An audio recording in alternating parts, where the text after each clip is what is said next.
খবরের দিকে নজর রাখতে হচ্ছে। অভিষেককে মারধর, টানা হেজরায় ধরপাকড়। সোনারপুরের ঘটনায় রাত ভোর পুলিশি তল্লাশি, ফুটেজ খতিয়ে দেখে ইতিমধ্যেই গ্রেফতার 5। আরো বিস্তারিত জানাবে রওনাক আমাদের সঙ্গে রয়েছে। রওনাক, কি জানা যাচ্ছে?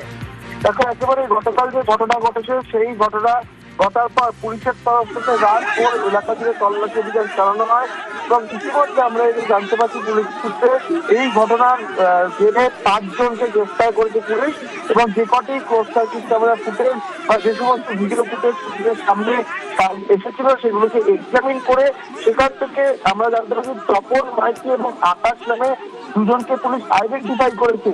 অর্থাৎ অভিষেক বন্দ্যোপাধ্যায়ের ওপর যে হামলার একটা ঘটনা গতকাল দেখা গেছিল সেই ঘটনায় কিন্তু ইতিমধ্যে পুলিশ 5 জনকে গ্রেফতার করলো।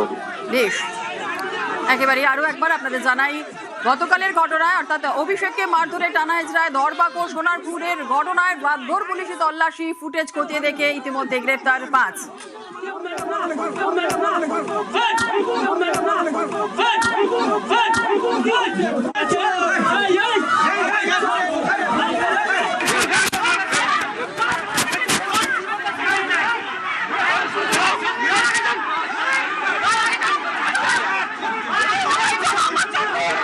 নিহত তৃণমূল কর্মীর বাড়ির পথেই জনরোষের মুখে পড়েন অভিষেক। কিন্তু কে এই সঞ্জু কর্মকার? কিভাবেই বা তার মৃত্যু হয়েছিল? অসুস্থ হয়ে সঞ্জু কর্মকারের মৃত্যু এমনটাই দাবি।